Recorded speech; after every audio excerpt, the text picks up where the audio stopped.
Shalom y bienvenidos a Vía Haftaj Israel, una frase hebrea que significa amarás a Israel. Esperamos que se queden con nosotros, ya que nuestro maestro, el Dr. Baruch, nos compartirá una enseñanza expositiva de la Biblia. El Dr. Baruch es profesor titular del Instituto Zera Abraham, con sede en Israel. Aunque todos los cursos en el instituto se imparten en hebreo, el Dr. Baruch se complace en compartir esta enseñanza en inglés con doblaje al español.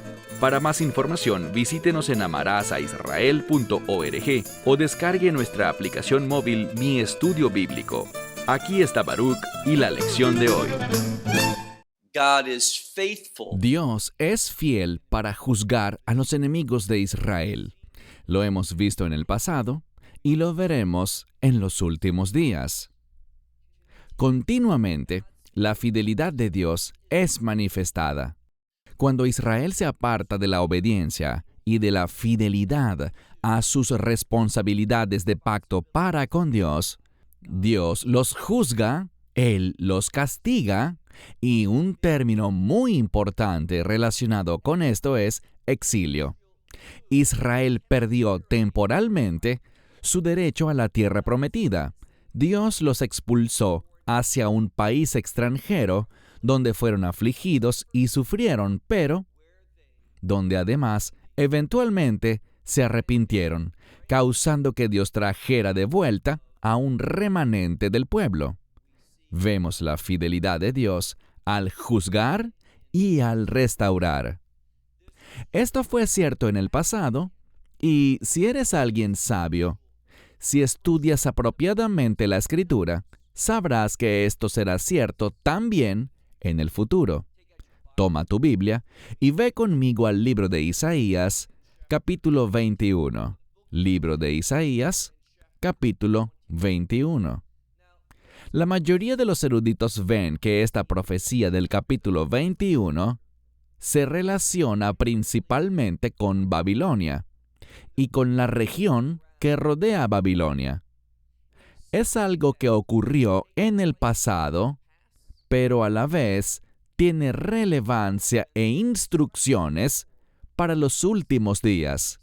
Lo vemos claramente en un verso que aparece en el libro de Apocalipsis y que trata sobre Babilonia.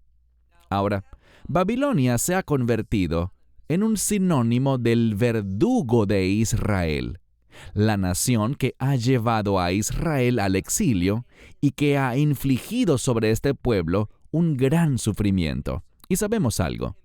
En los últimos días se establecerá un imperio dirigido por el anticristo, el cual ejercerá gran presión. Causará un intenso sufrimiento y dolor al pueblo judío, y muchos irán nuevamente al exilio. Pero de la misma forma que esta profecía predice una restauración futura, un juicio contra los enemigos de Israel, así también será en los últimos días. Y aquel que traerá la liberación, el que será el mediador de restauración para el pueblo del pacto de Dios, será el Mesías, cuando vuelva por segunda vez con el fin de derramar su juicio, liberar y restaurar a Israel y finalmente establecer su reino. Vemos también que en Apocalipsis no solo se usa el término Babilonia de una manera simbólica, sino también Gog y Magog. De hecho, hemos venido viendo últimamente un interés muy creciente en cuanto a esta guerra o esta batalla de Gog y Magog, de la cual leemos en Éxodo 38 y 39. Les diré algo con plena seguridad. Esta famosa batalla de Gog y Magog también es conocida como la batalla de Armagedón. Tiene gran relevancia para la Israel inconversa. Pero oye bien, la batalla de Gog y Magog no tiene relación directa con los creyentes, con los que forman parte de la congregación de los redimidos. ¿Cómo sabemos esto? Lo sabemos porque la batalla de Gog y Magog ocurrirá durante el tiempo del derramamiento de la ira de Dios. Y en última instancia, será en la segunda venida y no en el rapto, sino en la segunda venida, cuando el Mesías destruirá a todos los enemigos de Israel. En este caso, Gog, Magog y toda nación que se integre a esta confederación contra Israel. Así que todos esos predicadores que andan hablando de Gog y Magog en la actualidad, que las cosas se están alineando en ese sentido, no están considerando las muchas señales proféticas que deben ocurrir antes de que se produzca esa guerra de Gog y Magog. Todos los que andan diciendo que estamos a las puertas de esa batalla, están tomando un pasaje profético de muchísima importancia, cuyo mensaje es poderoso, y lo están usando como un artilugio sensacionalista, torciendo un pasaje que no tiene conexión directa con los creyentes para confundir a la gente con el fin de emocionar a la audiencia, ya que usualmente el verdadero propósito de todo eso es que compren sus libros o les envíen dinero. Tenemos que ser personas que entienden el orden profético de los eventos y saben diferenciar lo que nos impactará directamente como creyentes y lo que no. Mencioné que estaremos leyendo el capítulo 21 de Isaías, una profecía que esencialmente trata de Babilonia, literalmente de Babilonia. Y lo que vemos que hizo Dios con Babilonia literalmente en el pasado, podemos entender que Dios lo hará al enemigo de Israel en los últimos días, al imperio del anticristo, al cual Juan, en el libro de Apocalipsis, llama Babilonia la Grande. Iniciemos leyendo el primer versículo, Isaías capítulo 21, desde el versículo 1 en adelante. Encontramos esta misma palabra que significa carga, un mensaje de destrucción, uno de castigo y con frecuencia de aniquilación. Verso 1. La carga de Midbar Yam. Como deben saber, Midbar es desierto y el término Yam es mar. Algunas Biblias en inglés lo traducen como Oriente, el desierto del Oriente. Y a pesar de que, desde el punto de vista de Israel, el Yam, el mar, y me refiero al mar Mediterráneo, queda al occidente, Babilonia está al oriente. Un término muy importante que vemos repetirse en la Biblia es el de los niños o hijos del oriente. Y esta profecía tiene relevancia para aquellos que constantemente son vistos como enemigos de los hijos de Israel. Pero el término aquí, Midbar Yam, tiene que ver con Babilonia y el hecho de que Babilonia está en el desierto. Pero hay un río, el río Éufrates, que atraviesa Babilonia. Por tal razón, ese río permitió que Babilonia se convirtiese en una potencia. Era un gran recurso para el país. Así que cuando dice el desierto del mar, este río era tan vasto e influyente que era como si tuvieran un mar dentro de sus fronteras. Por eso tenemos ese término, el desierto del mar. Verso 1 de nuevo. La carga del desierto del mar, y tenemos una palabra que en hebreo moderno significa tornados. Habla de un remolino de viento, de esos que causan gran destrucción. Un viento recio que va dejando ruina y escombros a su paso, y el término está en plural, así que habla de tornados en el sur, que van a través del desierto y llegan a Eretz Norah. Esto significa una tierra asombrosa o terrible.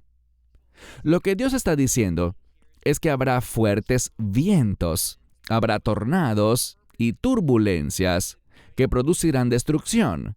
Y según la mayoría de los eruditos, estos tornados no son realmente un fenómeno climatológico, sino que son causados por el polvo. Son como una tormenta que se genera debido a que un vasto ejército va marchando. Cuando un ejército marcha a la guerra, con sus carrozas y soldados, con sus caballos y jinetes cabalgando a la batalla, todo eso levanta polvo, así que se produce una especie de tornado, o como vemos aquí, una especie de tormenta, una fuerte tormenta, como un torbellino. Esta profecía no habla realmente de un fenómeno climatológico, sino de una fuerte invasión militar que viene hacia Babilonia. Verso 2. Esta profecía que tiene que ver con la destrucción de Babilonia es una muy poderosa. Leemos en el verso 2. Una visión, y el término hashei significa dura o difícil. Nos habla de algo poderoso, pero de una manera dura y destructiva. La mejor manera de traducir esto sería una visión difícil o dura me fue mostrada. Isaías está recibiendo este mensaje y está admitiendo que es una visión dura, muy difícil, la que se le ha revelado, y agrega, aquel que es el traidor será aquel quien traicionará. El término aquí, boget, tiene que ver con alguien que no tiene fe, alguien que practica la deslealtad, un individuo traidor que vive traicionando.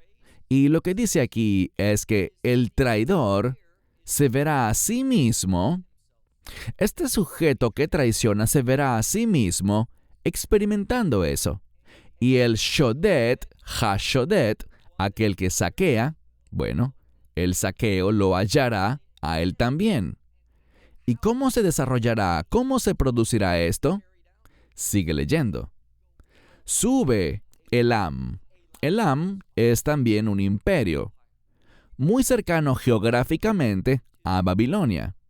Entonces Elam subirá y también los Madai, que traducido al español son los medos, montarán sitio. Eso es lo que dice, los medos montarán sitio.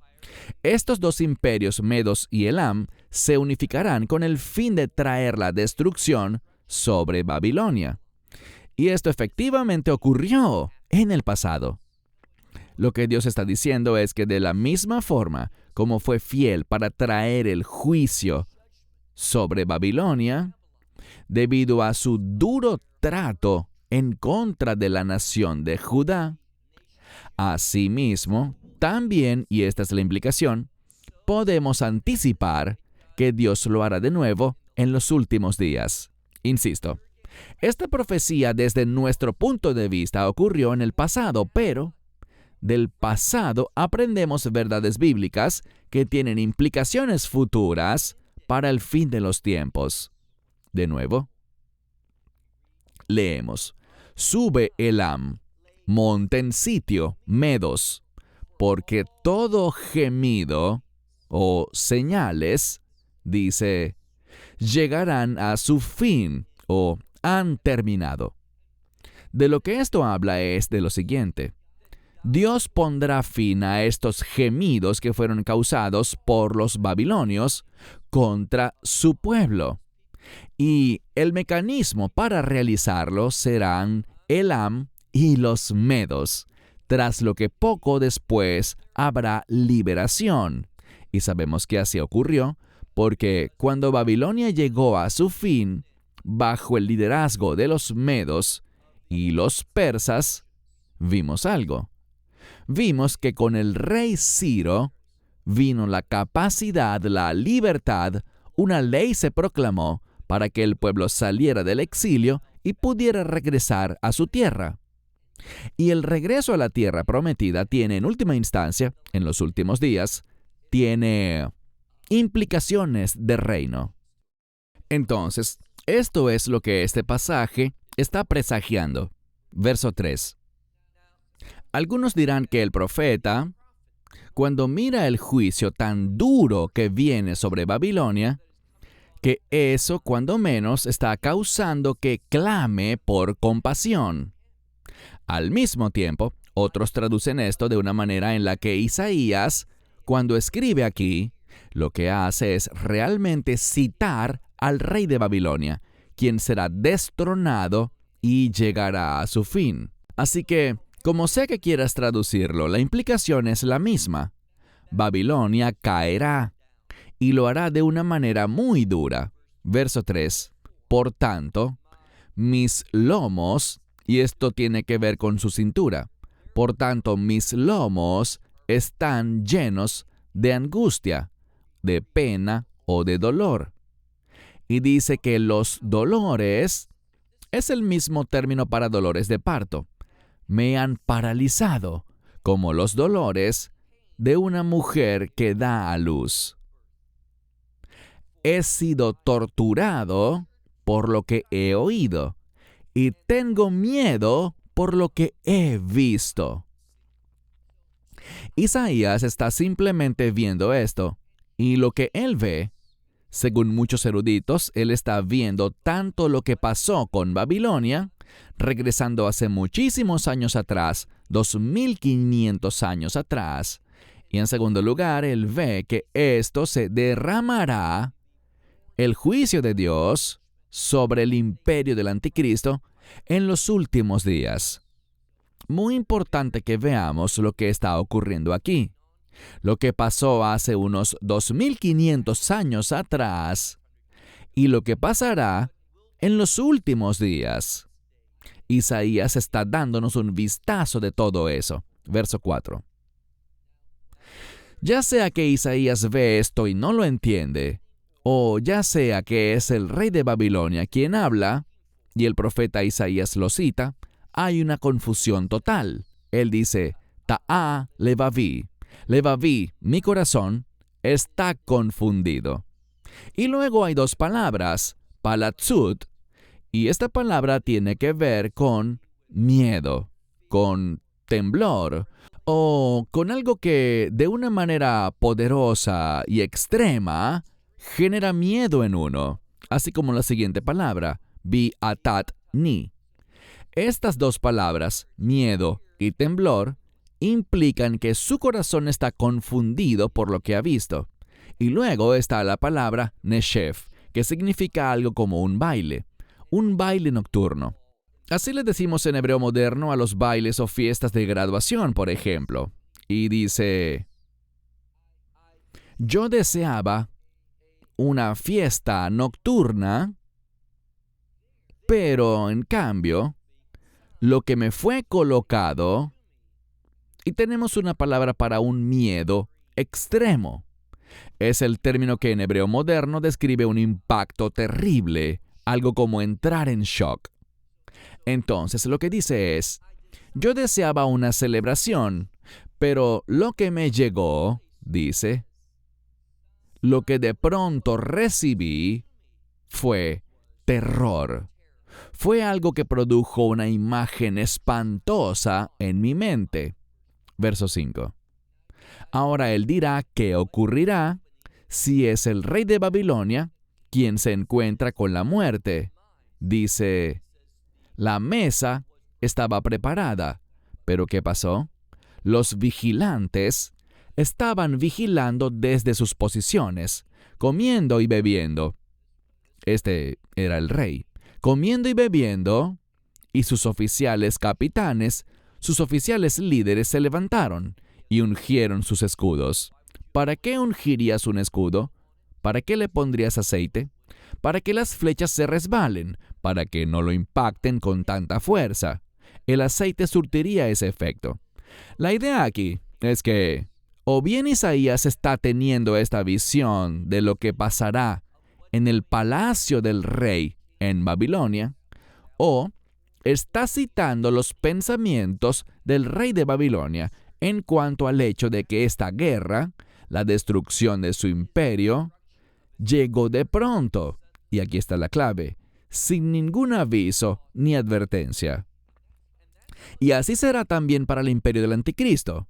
Él sentirá que ya está establecido, que todo va de acuerdo a su plan, cuando de repente, y muy rápidamente, él verá cómo le sobreviene la derrota.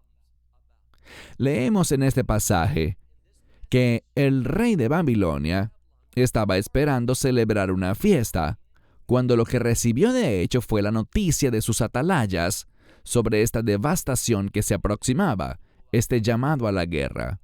Pasemos al verso 6. Así, o porque esto, estamos en el verso 6, porque esto me dijo a mí el Señor: ve y párate en la torre de vigilancia, en la atalaya. Y lo que él vea, declarará. Verso 7.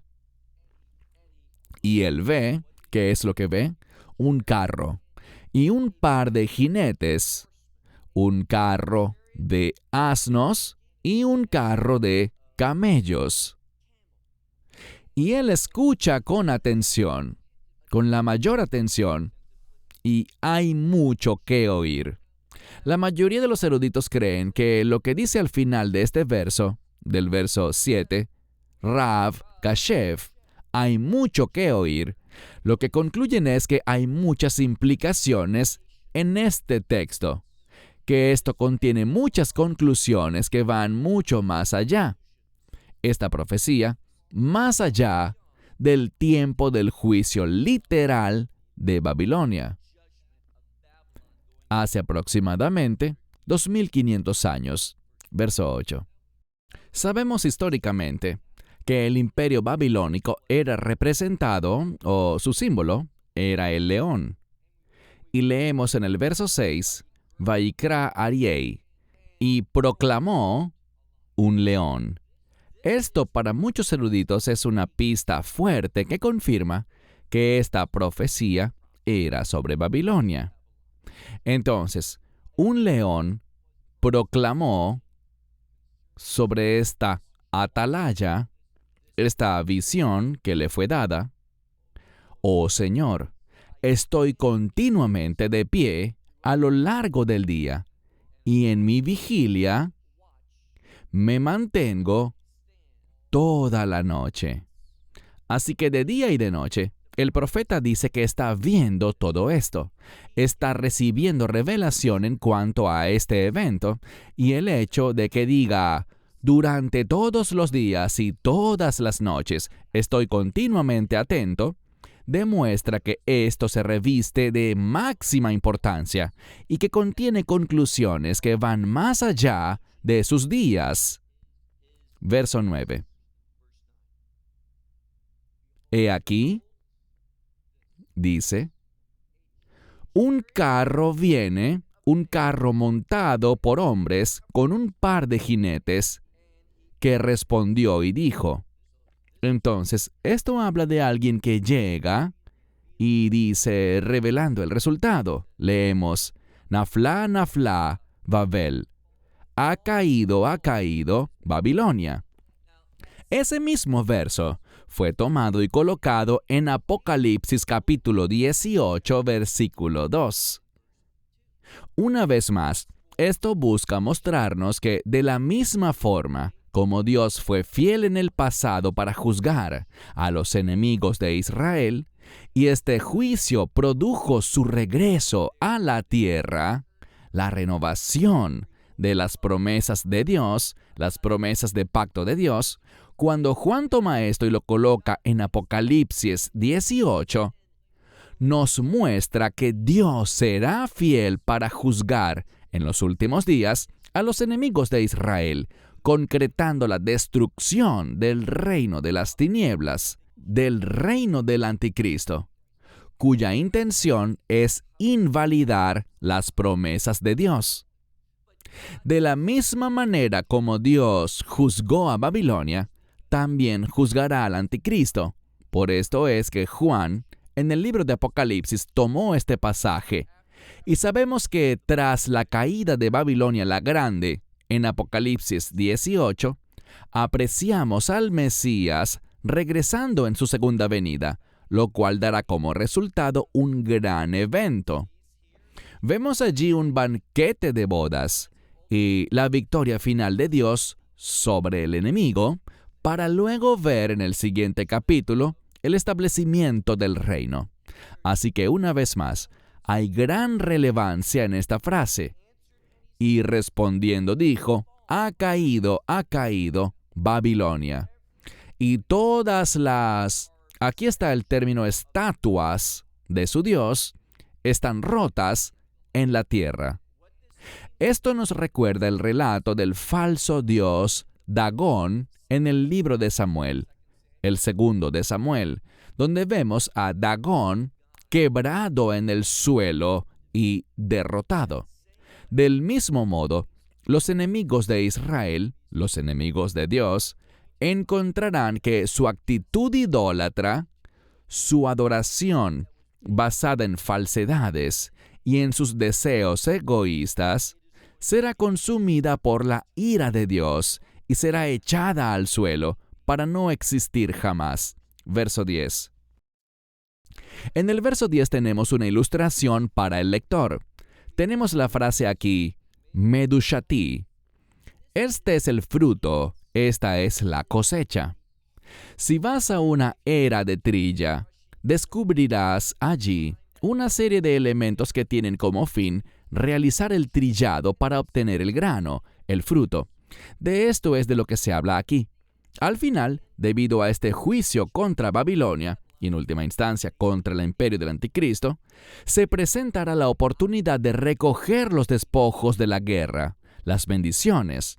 Así que dice, mis frutos, la semilla, y esto nos habla del grano, que he oído del Señor de los ejércitos, el Dios de Israel.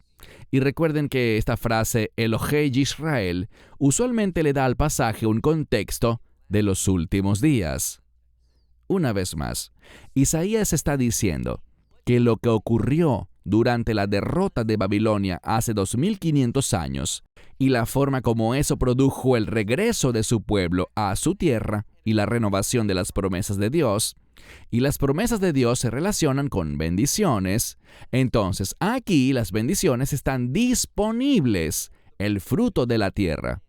De nuevo leemos, todo esto proviene del Señor de los ejércitos, el Dios de Israel, y lo declararé a ti. Esta declaración es el resultado de la palabra y las promesas de Dios. Será presentado sobre la era de trilla para que el pueblo pueda tomar su lugar allí y disfrutar su fruto. Pasemos ahora al verso 11. En el verso 11 tenemos una profecía muy importante que en última instancia va en contra de Edom. Y me dirás, pero aquí no dice Edom. Ese nombre que define a los descendientes de Esaú no aparece acá. Y es verdad, pero tenemos dos lugares que se ubican dentro del imperio o del reino de lo que era Edom. Dice, la carga de Duma. Duma le pertenecía a Edom, de la misma manera como el monte de Edom era Seir. Y leemos aquí que se levantan voces de Seir. Seir es el monte de Esaú, como pueden ver, por ejemplo, en Ezequiel 35 y en otros pasajes, donde se habla de la destrucción y la aniquilación eterna del pueblo de Edom.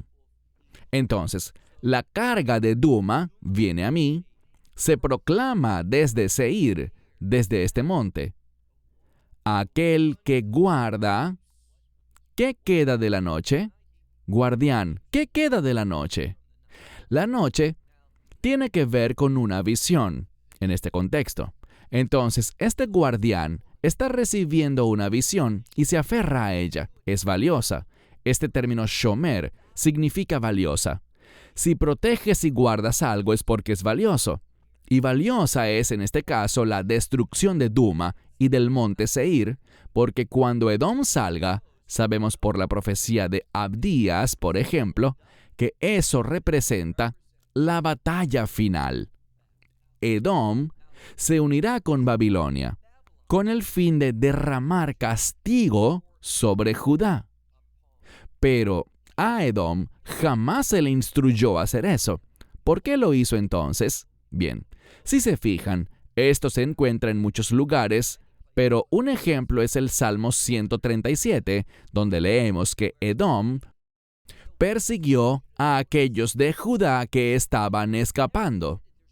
Dios siempre permite que quede un remanente, pero a aquellos que huían, Edom les montó cacería y los mató.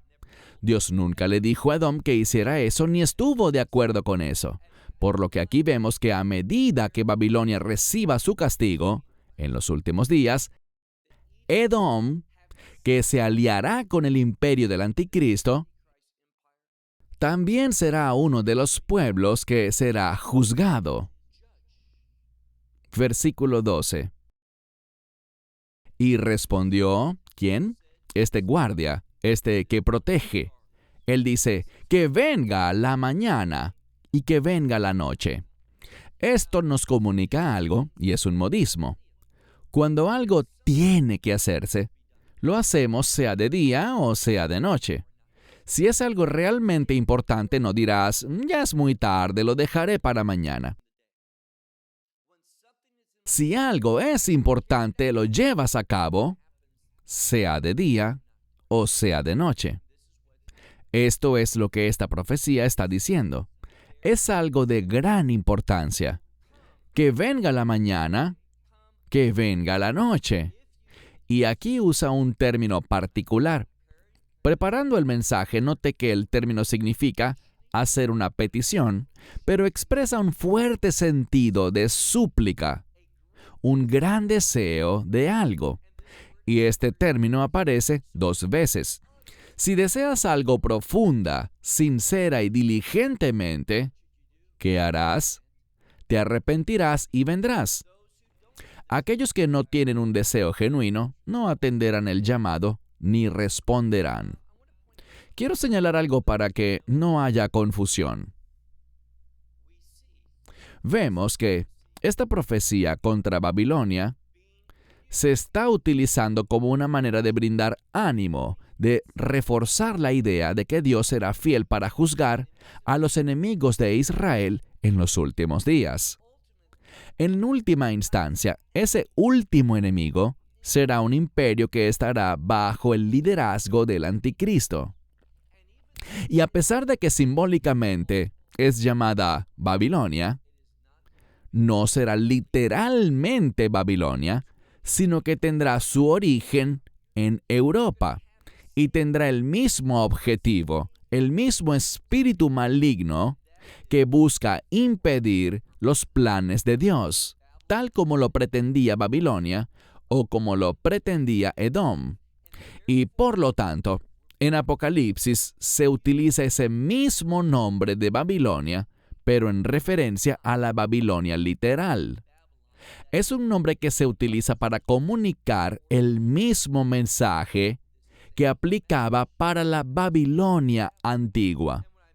Y cuando mencioné a Gog y Magog, también nombradas en Apocalipsis, pero allí en el capítulo 20, donde aparecen esos 2 nombres, no quiere decir literalmente Gog y Magog. Entonces, ¿por qué aparecen?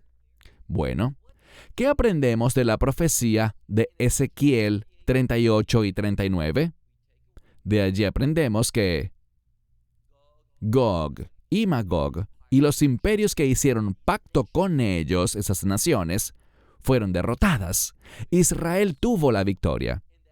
De la misma manera, se toma ese concepto de Gog y Magog, que fueron derrotadas, y de una Israel victoriosa, y se lleva a Apocalipsis 20 en relación con algo que se escribió 1000 años después de la batalla de Gog y Magog.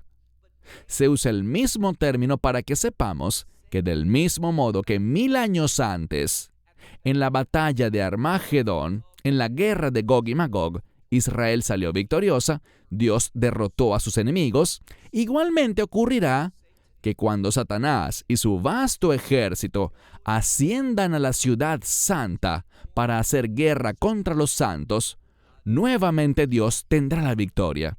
Del mismo modo que Gog y Magog cayeron 1000 años antes, así ocurrirá en esta guerra futura que será liderada directamente por Satanás.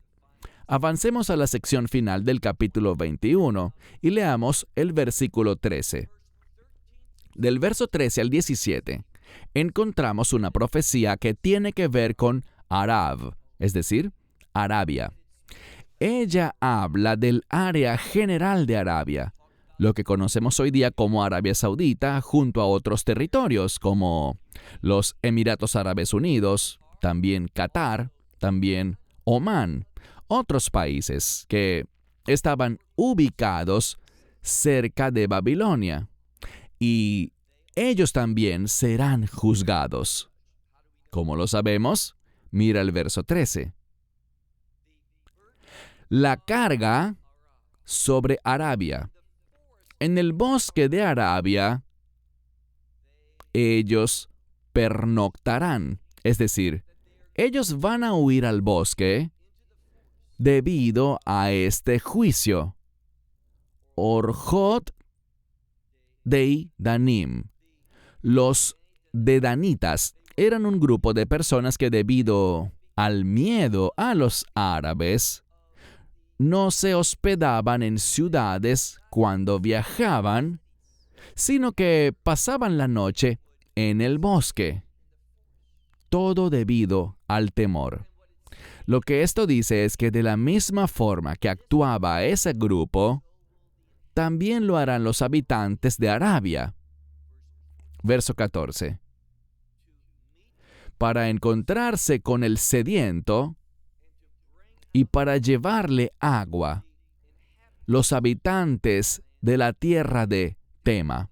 Tema es mencionada también en otra parte de la Biblia. Es parte de Arabia Saudita y este grupo de personas, de aquellos que tenían miedo al poder de Arabia, ellos obtenían ganancias al llevarles provisiones.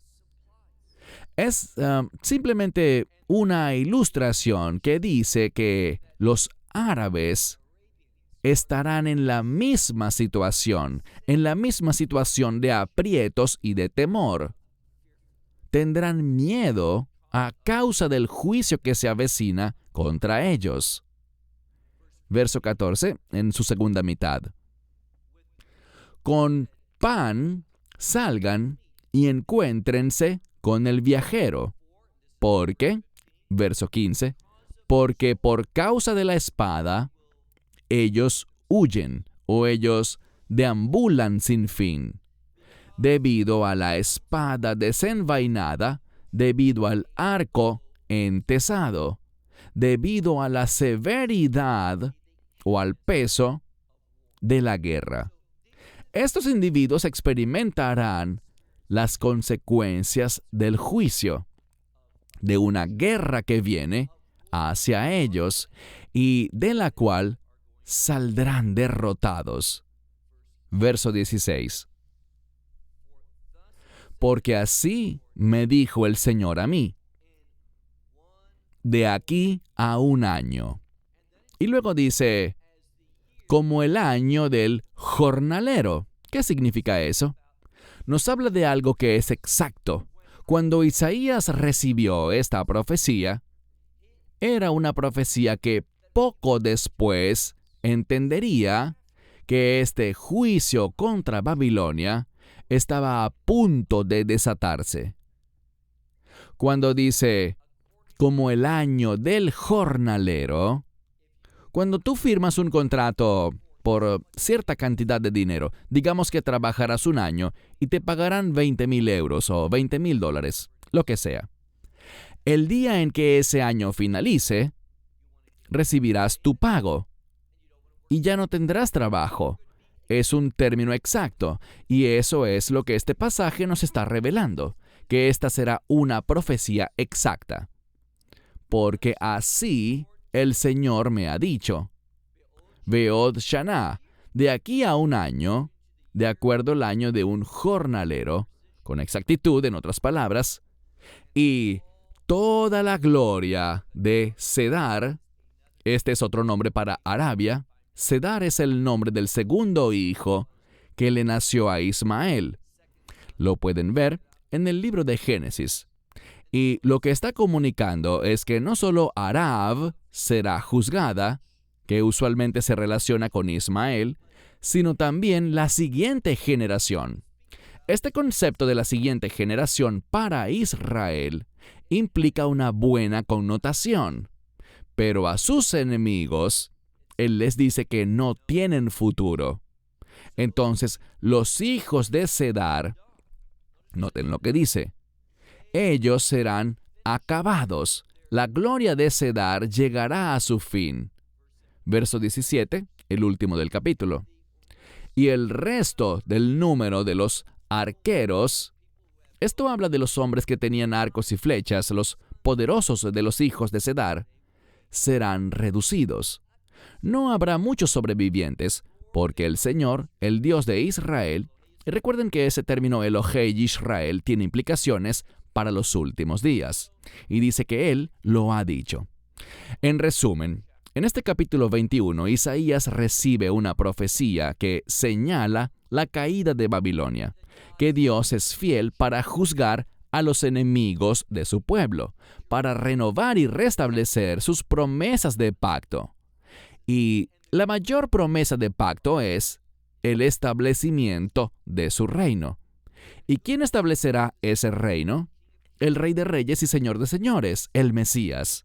Y por esto es que, al ver esto, podemos cobrar ánimo, pues del mismo modo que Dios hizo regresar del exilio de Babilonia a su pueblo, de vuelta a Judá y Jerusalén, reconstruyendo el templo, del mismo modo, podemos estar seguros de que Dios renovará y restaurará sus promesas para con su pueblo de pacto en los últimos días, mediante el Mesías, para el establecimiento de su reino.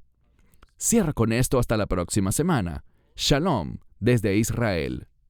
Shalom from Israel. Esperamos que te hayas edificado con el mensaje de hoy y lo compartas con otros. Te invitamos a seguir nuestros estudios cada semana por este canal y por el portal de YouTube de Amarás a Israel. También puedes descargar nuestra aplicación móvil gratuita, Mi Estudio Bíblico. Finalmente, para obtener más información sobre nosotros, visita nuestra web amarasaisrael.org, donde encontrarás otras conferencias de Baruch en audio, video y texto. Hasta el próximo programa. Que el Señor te bendiga en Yeshua HaMashiach, Jesús el Mesías, mientras caminas con Él. Shalom desde Israel.